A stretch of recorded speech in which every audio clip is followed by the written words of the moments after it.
Most kids resent a dad who's constantly pushing them. Let's go. But not Rick Hoyt. We can do this. For years, Rick has been pushed, pulled, and carried by his dad, and he loves it. Here they come! That's because Rick, a wheelchair quadriplegic since birth, and his father, Dick, together have competed in over 65 marathons. So when you see Dick Hoyt pushing his son around, you're witnessing extraordinary devotion. Pass it on from the Foundation for a Better Life at values.com. Atlanta's #1 radio stations, Swanky 93.3 and The Heat 94.6 radio stations, has you covered. From our studios to our newsroom at K.L.P. Entertainment. Listen on all major audio platforms like Spotify, iHeartRadio, Audacity, Apple Podcast, Stitcher Podcast, Google Podcast, YouTube, and more.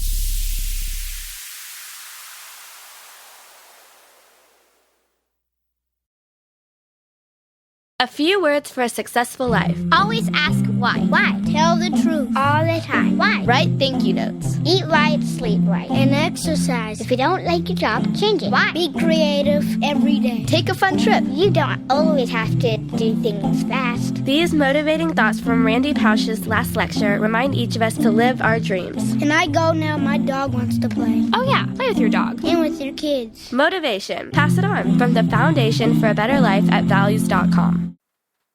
Live from our newsrooms brings back our hit news network, SNN, with many news anchors like Arthur Brooks, Addison Hayden, and Beatrix Gemma. Brings you stories about the news worldwide. Tune in on Atlanta's #1 stations, Swanky 93.3 and The Heat 94.6 radio stations. To get the latest news today, listen on all major audio platforms like Spotify, iHeartRadio, Audacity, Apple Podcast, Stitcher Podcast, Google Podcast, YouTube, and more.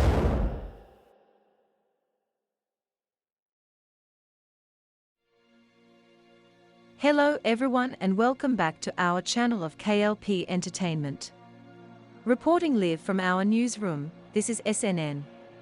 I'm Addison Hayden. Here's your business news breaking for April 27th. Republicans are increasingly taking on corporations they denounce as woke. The Florida governor is just the latest to find that it isn't easy. When Governor Ron DeSantis of Florida went to war against Disney over what he labels its woke corporate sensibility and its criticism of state policies, Tim Wildman was cheering from the sidelines. Mr.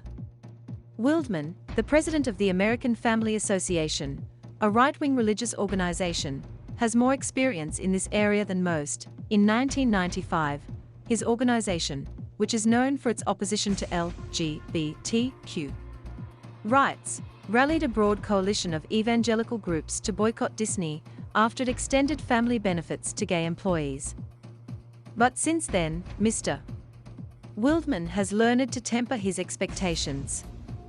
After an early wave of international media attention, the boycott receded from the headlines, and by the time Mr. Wildman officially pulled the plug on it a decade later, it had had little discernible impact on Disney's policies or revenues. It was very difficult to sustain for more than 3 or 4 years, he said. People move on. They lose interest. Things change. And some things stay the same. Almost 20 years later, Mr. DeSantis is trying to turn Americans against the Walt Disney Company, one of the most formidable superpowers of American popular culture and commerce. He has also joined the pile-on of another corporate cultural behemoth, Anheuser-Busch InBev, which incurred a wave of outrage on the right this month over a Bud Light marketing campaign promoting a transgender influencer. I'd rather be governed by we the people rather than woke companies, so I believe pushback is in order across the board, the governor said in a recent interview with Benny Johnson, a right-wing media personality. Coming as he prepares to run for president, Mr. DeSantis's moves are testing whether changes in Republican politics and in boardrooms have rewritten the rules for anti-corporate campaigns. American businesses are increasingly engaging in social debates, responding to consumer and employee demand. In the Republican Party, meanwhile, the party's Trump-era populist rhetorical turn and hardening position on gender politics have combined to make corporate America an appealing battlefield for culture warriors. But taking on Mickey Mouse remains a tricky business. As Mr. Wildman and others can attest, brands of the scale and cultural footprint of Disney have emerged from past boycotts without much of a scratch.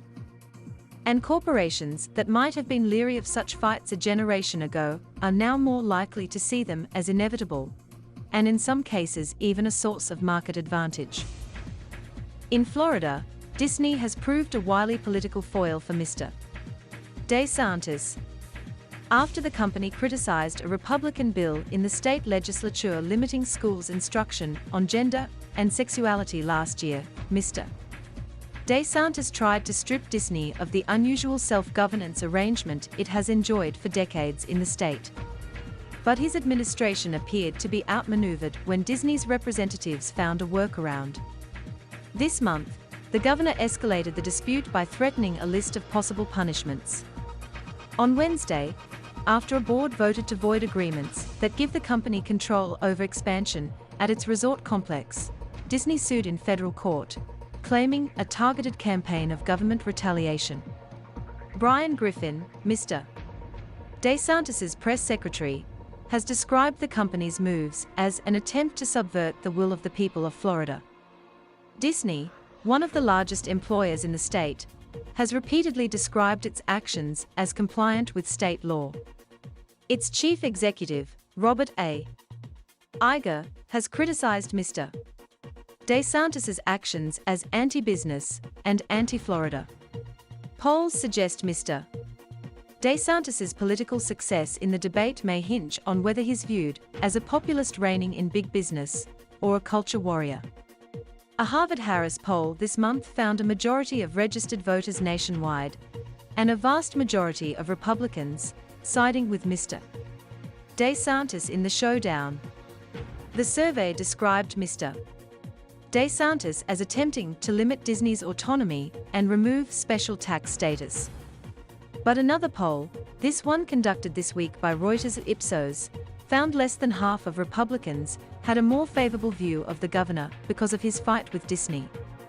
And majorities of Democrats and Republicans said they were less likely to support a candidate who supported laws intended to punish companies for their positions on cultural issues. The episode has been viewed as a weakness by his prospective rivals in the 2024 presidential primary field, in which polls show Mr. DeSantis has slipped. On his Truth Social platform, Donald J. Trump mocked Mr. DeSantis for being absolutely destroyed by Disney. Chris Christie, the former governor of New Jersey, questioned whether Mr. DeSantis's heavy-handed use of state power against the company undermined his claims of conservatism.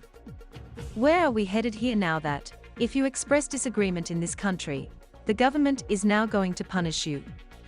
Mr. Christie said at an event last week.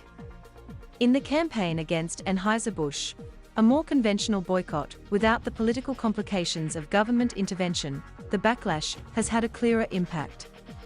In recent days, amid reports of tumbling sales, the company announced that the marketing executives responsible for the promotional partnership with the influencer, Dylan Mulvaney, were on leave. Other companies that have incurred the anger of consumers on the right and left, however, have generally found the ire to be short-lived. Nike was vilified by President Trump and others over its 2018 promotional campaign featuring the former NFL quarterback Colin Kaepernick, who had faced outrage on the right for kneeling during the national anthem in protest of police shootings of unarmed black people. Nike's stock fell 3% after the company released its first Kaepernick ad, but within weeks it had rebounded to a record high. Nike's campaign was a signal moment in the shifting politics of corporate America, which has long made common cause with the Republican Party on issues like taxes and regulation, but has been drawn into increasingly regular conflict with the party over social issues. In part, this is because corporations have become more socially liberal in their own policies, reflecting broader trends in public opinion on many issues. When the Human Rights Campaign, a prominent LGBTQ rights organization, published its first corporate equality index in 2002, only 13 companies received the top score for LGBTQ friendliness. In 2022, 842 companies did. I think it's something that's important to their employees, to their customers, and to their investors, said Eric Blome, the organization's Senior Director for Programs and Corporate Advocacy. It's all interrelated. In the 2010s, when newly Republican-controlled state legislatures began aggressively pursuing legislation targeting LGBTQ rights, corporations' new social politics came into direct conflict with their old Chamber of Commerce allegiances, and often outweighed them. Companies like PayPal, Deutsche Bank, Disney and Walmart cancelled expansion plans, threatened boycotts, and lobbied political leaders in several states over the new laws. The business community's shift accelerated after the police murder of George Floyd in 2020, which sent corporations, as varied as Citigroup and McDonald's, scrambling to signal their solidarity with the emerging wave of racial justice protests. Brands that have performed outreach to right-leaning Americans have been an exception rather than the rule, and they have been mostly smaller enterprises. But for Republican politicians like Mr. DeSantis, the party base's discontent with the new corporate value signaling has proved an opportunity. Last year, the communications firm Edelman found in its annual Trust Barometer survey that for the first time, a majority of Republican respondents, and more Republicans than Democrats, said they did not trust business. The Republican Party was all about promoting the virtues of capitalism, said Vivek Ramaswamy, an entrepreneur and Republican presidential candidate, who has centered a criticism of corporate America's social liberalism in his campaign. As recently as a few years ago, he said, campaigning against big business was an awkward fit for the party. Now, he said, we can understand what's happened a little better.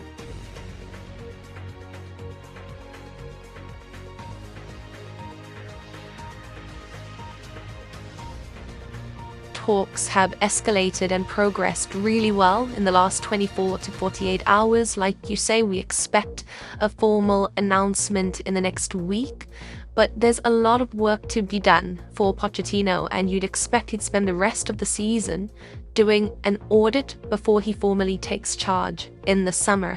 There's a lot of things to work on.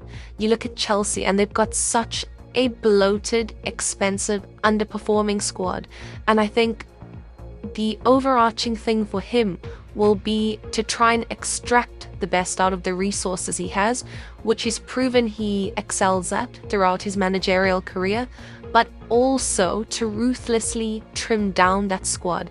Anyone who doesn't meet his tactical demands or the standards he expects, they will be chopped. The other thing is a playing style. He has to give Chelsea an identity. They don't have it.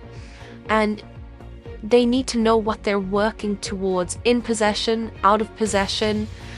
Each player needs to know their role and function within the team. That will happen during the course of pre-season. You think about the high press, the overloads, how well he uses fullbacks for his offensive attacks, the quick transitions, all of those things he needs to give to that team. And I think that's what Chelsea are craving more than anything. Who they are, beyond just this expensive assembly of the world's best young talent, really. The other thing is the conditioning of that squad. Pochettino football is very demanding. It's exacting. If you remember his Tottenham squad at their peak, they were the hardest runners in the league. Now, Frank Lampard recently said that the squad is not in good physical condition. So a lot of work needs to be done fitness-wise with his close core, the 4 staff members he will be bringing along with him to Stamford Bridge. Jesus Perez is very, very good at conditioning a squad. So all of those, I think, as a base, is what Pochettino will start working with. Sounds like a horrible pre-season if you're a Chelsea player. Those who stay, if he moves enough out, there might be a bit of a war chest, might be looking around. Should Spurs fans be worried about Harry Kane moving across London? are you trying to cause the apocalypse? I'm not causing anything, I'm asking questions. Listen, Mauricio Pochettino transformed Harry Kane from the fourth choice striker at Tottenham and helped him become a world-class goal-scoring record-breaking phenom. Their relationship stretches beyond football. They're very close, they still keep in contact, and obviously Pochettino and Chelsea would love the guarantee of goals Harry Kane brings. But no, Tottenham insist Harry Kane is not for sale, especially not to Chelsea. And Harry Kane himself knows his legacy at Spurs will be severely tarnished if he moves across to Stamford Bridge. There's already a section of Tottenham fans who are so angry at Pochettino for being on the brink of becoming Chelsea manager. And if you look at it, Pochettino didn't have the option of going to Spurs this time around. And it's so different because before and after Tottenham, Pochettino worked elsewhere. He's not been associated with Spurs since 2019. Whereas Harry Kane is one of their own. He's got the choice to remain at Spurs. He could go to Manchester United. He could go to Bayern Munich. There's more for him to play with. And so, if it looks like a non-starter and if it sounds like a non-starter, it probably is a non-starter. I have never seen anything like what families are going through now. I don't know how they're going to cope. I don't know how they're going to react when there's no food in the fridge. I don't know what they're going to do when their children doesn't have breakfast going to school.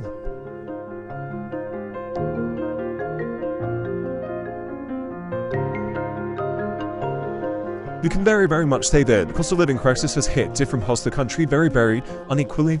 Inflation has predominantly affected things which people with lower incomes spend more on today, things like energy and food. The increased price of basic products have made life very difficult for the lower income bracket, or the lowest 20 to 40% of earners nationwide. This is Nick DeStackmore. He is a single dad of 3 and lives in housing provided by the borough of Chelsea and Kensington. He relies entirely on universal credit for his income, which is paid out monthly and provided by the government for individuals who are out of work or living on a low income. I'm looking for part-time work. Because I take my 2 youngest into primary school, the earliest I could start if I have a job in that area is 9:30, and then I have to finish at 2:30 to collect them at 3:10, so that is the problem. In fact, I haven't come across any jobs yet that are just those tight hours. I don't have any family, so I have no one to help me, and the temporary work I'm applying for is mostly close to minimum wage, which is less than most of the childcare in this borough. For around a fifth of parents in the UK, childcare costs account for more than half of their household income. The UK is now one of the most expensive countries for childcare in the OECD. So for those without a decent income, there is no chance to pay for childcare to be able to go and work. So, the universal credit, because I have 3 children that get tops up, so it's just over £1,000 a month, which sounds quite a lot, but it soon goes because I have the gas and electricity. The gas, particularly when it's cold, is costing a lot. Now what I do is I turn the gas on and off. In December, with gas and electricity prices through the roof, over 7 million were going without basics like food and heat, and 4.7 million were behind on their bills. Food is crazily expensive. For instance, the other day, we hadn't had ketchup for about a month. That Jules said, come on, let's have ketchup again, it's nice with the chips. The cheapest ketchup I could get was $4.50.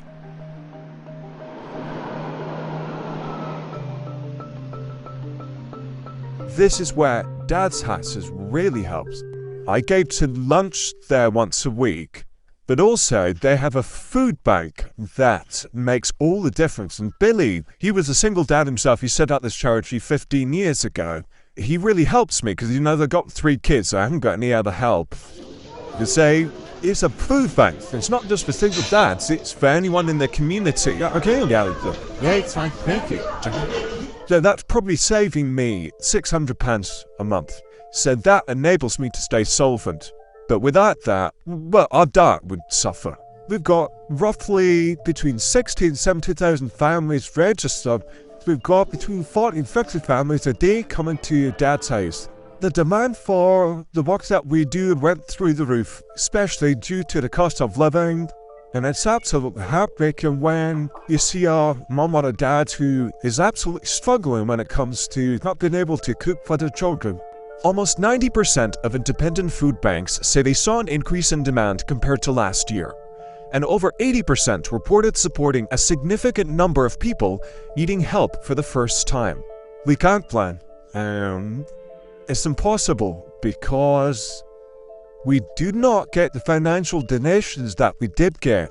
And every day is really difficult to maintain that level. Sometimes we have had to go into our reserves to use that to buy food and to provide small grants.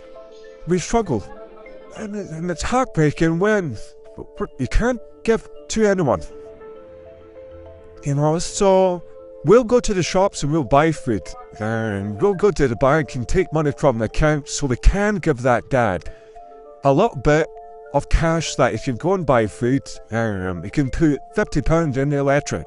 When we can, I can't sleep at night.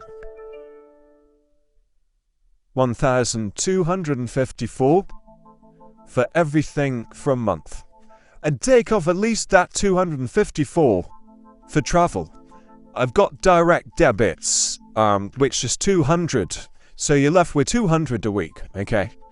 So take off £50 a week for gas and electricity. So if you buy no clothes, no toiletry, no medical stuff, no emergencies, no luxuries, no birthday presents, you're left with £150 for food. And if you don't have access to a food bank, that has got to last.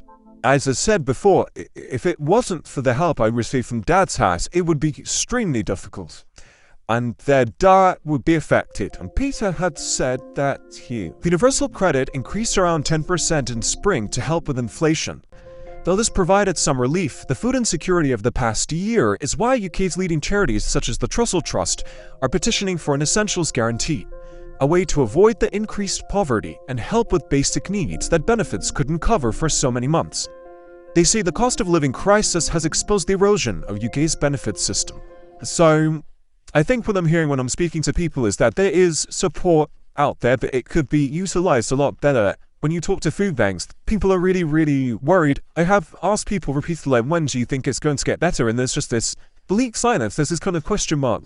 I'm incredibly grateful for and appreciative of what you do get help with in this country. What kind of helps keep you going? My children.